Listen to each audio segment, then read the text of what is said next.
ጀነት በብር ነው የሚገዛው። ጀነት ብር ይፈልጋል። ዝም ብለህ የአረቢ ጀነት ብትል የለም፣ አምጣ ብር።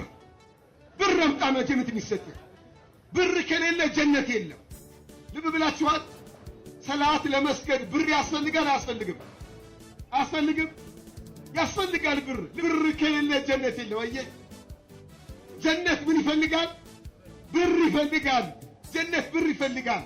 በጌታ በኢየሱስ ስም ሰላማችሁ ብዝት ይበል የሚል ወንድማችሁ ቅድም ኡስታዙ ሲናገር እንደሰማችሁ ገነት ለመግባት ገንዘብ እንደሚያስፈልግ ያለ ገንዘብ ገነት መግባት እንደማይቻል ነው የተናገረው። እንግዲህ የሚሉትን ከሰማችሁ ሌላ ብዙ ጉድ ነገር ነው ልትናገሩ የምትችሉት። ምክንያቱም ገነትን በብር መግዛት ከቻልን ድሆች ገነት አይገቡም ማለት ነው።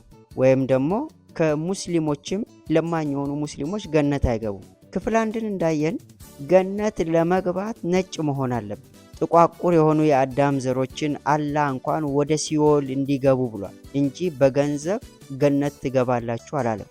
እሺ እሱን ገነት ግቡ በገንዘብም ገነት ትገባላችሁ ብለን ብናስብ ወደ መጽሐፍ ቅዱሳችን ስንመጣ እግዚአብሔር አዳምን ወደ ገነት ሊያመጣ ወይም በገነት ሊያኖረው ከአዳም የፈለገው ምንም አይነት መስፈርት የለም። አዳምን ሳይሰራ በፊት ነው እግዚአብሔር ኤደን ገነትን የሰራው። እግዚአብሔር አምላክ የሰው ልጆችን ብቻ ሳይሆን ፍጥረትን ሲፈጥር ፍጥረትን ከመፍጠሩ በፊት ለፍጥረት የሚያስፈልገውን ነገር ነው ቀድሞ የፈጠረ።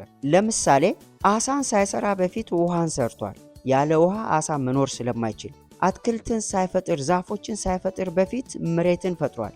ያለ መሬት ዛፎች መኖር ስለማይችሉ። አዋፍትን ሳይሰራ በፊት አዋፍት የሚበሩበትን ክልል ሰርቷል። እንዲሁም የሰውን ልጅ ወይም አዳምን ሳይሰራ በፊት ለአዳም መኖሪያ የሚሆንን ኤደን ገነትን ሰርቷል። ስለሆነ እንደዚህ የሰከሩ ወይም ደግሞ የዞረባቸው ሙስሊሞች ገነትን በገንዘብ ትገዛላችሁ ስላሉ እውነት መስሏችሁ እንዳትሞኙ።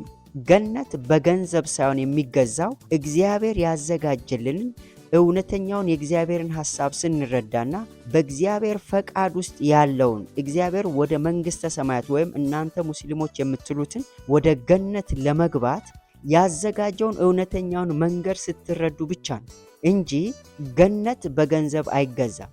ምክንያቱም እግዚአብሔር አምላክ ሰዎች በሰሩት ነገር ምንዛሪ ወይም ደግሞ ልዋጭ አዘጋጅቶ ማረፊያን አይሰራላችሁ። ያለምንም መስፈርት ነው ለሰው ልጆች ማረፊያን እግዚአብሔር ያዘጋጀው። ይህንን ሞኝነትና ያላዋቂዎች ተረታ ተረት እያየን ጊዜያችንን እንድንገልም እንድትገሉም አንፈቅድም፣ ወይም ደግሞ እንዲህ ያላችሁ እንድትጠፉም አንፈልግም። ሁለተኛውን ስናይ ሪያድ አስ ሳላህ 432 እንዲሁም ሳሂህ ሙስሊም 2767 ኤ ላይ ገነት ለመግባት ነቢዩ መሐመድ እንደተናገረው አይሁዳዊ ወይም ክርስቲያን መግደል አለባችሁ። አላህ በትንሣኤ ጊዜ አይሁድን ወይም ክርስቲያንን ወደ እናንተ አምጥቶ እነኚህ ገነት እንድትገቡ መስዋዕት የሚሆኑ ወይም ደግሞ ለእናንተ የገነት መግቢያ በር ናቸው፣ ምክንያት ናቸውና ግደሏቸው ብሎ እንደሚሰጣችሁ እነኚህ ሁለት መጽሐፍት ይናገራሉ። አስተውላችኋል?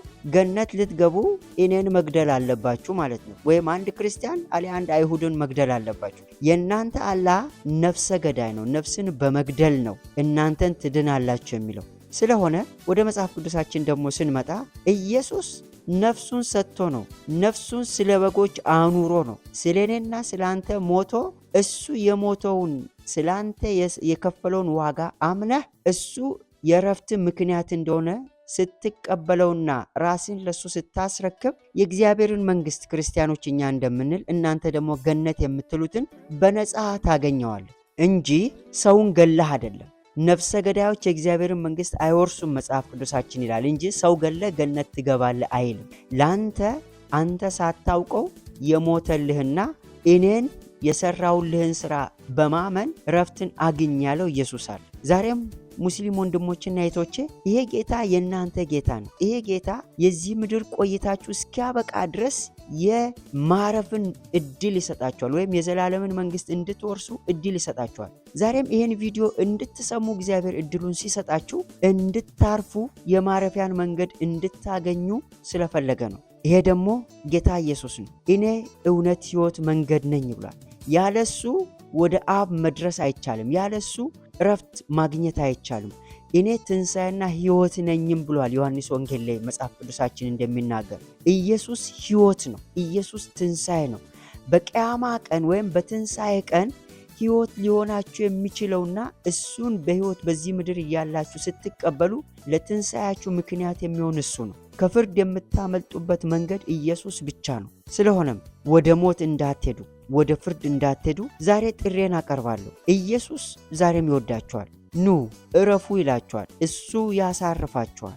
ቀንበራችሁን ከላያችሁ ላይ ሊያራግፍ፣ ቀሊል የሆነውን ቀንበር ሊያሸክም፣ የፍቅርን ቀንበር ሊሰጣችሁ፣ ይሄ ማለት ሊያስጨንቃችሁ ሳይሆን ሊያሳርፋችሁ፣ ሰይጣን ያስጨነቃችሁን፣ የዚህ ዓለም ዝባዝንኬ ያስጨነቃችሁን ቀንበር ከላያችሁ ላይ አራግፎ እሱ በፍቅር ሊማርካችሁና የሱ እንድትሆኑ ይፈልጋል። ይህንን ጥሪ እየሰማችሁ ቸል ብትሉ ነገ የእናንተ አይደለም። የመዳን ቀን አሁን ነው። ከዚህ ሰዓት በኋላ ይህንን ቪዲዮ ካያችሁ ከዚህ ሰዓት በኋላ በሕይወታችሁ ምን እንደሚሆን አታውቁም። አላህ ነፍሰ ገዳይ ነው። የመሐመድ የአእምሮ ፍጡር ነው ወይም የአእምሮ ስሪት ነው እንጂ አላህ አምላክ አይደለም። ከዚህ በፊትም በሰራሁት ቪዲዮ እንዳያችሁት አላህ የሚለው ቃል ኤል አል የሚለው ጋድ የሚለውን ወይም ዕብራይስጡ ኢል የሚለውን ቃል ሲወስድ ላ የሚለው ደግሞ አረብኛው ሙን የሚል ነው።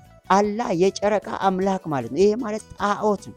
ሰይጣን ያታሏችሁ ወደ ሲኦል ከምትሄዱ ዛሬውኑ ስለናንተ ሕይወቱን ሰጥቶ አሁንም በአባቱ ቀኝ በሰማይ የሚማልደው ነቢዩ መሐመድም እንዳለው ለፍርድ የሚመጣው ጂዚያን የሚያስወግደው እርያን የሚገለው። እንግዲህ ስለ ጂዚያ ለእናንተ አይነገርም። እስልምናን ያልተቀበሉ ለእስላሙ መንግስት የሚገብሩት ግብርን የሚያስወግደው ኢሳ ይመጣል። ሲመጣ ካልተቀበልከው ሊፈርድብህ ይመጣል። ከፍርድ ልታመልጥ የሕያው እግዚአብሔር ልጅ እሱ አዳኝ እንደሆነ ተቀበል። መጽሐፍ ቅዱሳችንም ደግሞ የሚለው ይሄ ነው። እሱ እረፍት ነው፣ እሱ ሰላም ነው ብሏል። ኢየሱስም እኔ የሚሰጣችሁ ሰላም ዓለም እንደሚሰጥ አይደለም ብሏል። የኢየሱስ ሰላም ይበልጣል። በሴት አይለካም፣ በገንዘብ አይለካም፣ እንዲሁም ደግሞ በሌሎች ጥቅማ ጥቅሞች አይለካም። ለዛ ቀጣይ ላይ የምናየው ነገር ይኖራል። በገነት ኡስታዞቻችሁም የሚሉት ለአንድ ወንድ 100 ሴቶች ድንግል 100 ሴቶች ይዘጋጃሉ የሚሉትን በደንብ እሱን እናያለን። በገነት እንደዚህ ምድር ያለ ነገር የለም።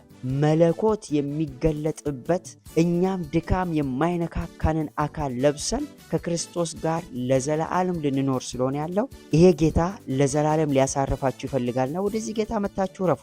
ይሄን እያልኩ ቀጣይ አሁን የነካካውት በገነት ስለሚሆነው ነገር ምን ይመስላል የሚለውን እናያለን። እግዚአብሔር ይባርካችሁ። በቀጣይ ትምህርት እስክንገናኝ የጌታ የኢየሱስ ክርስቶስ ጸጋና ሰላም ከሁላችን ጋር ይሁን። ተባረኩ።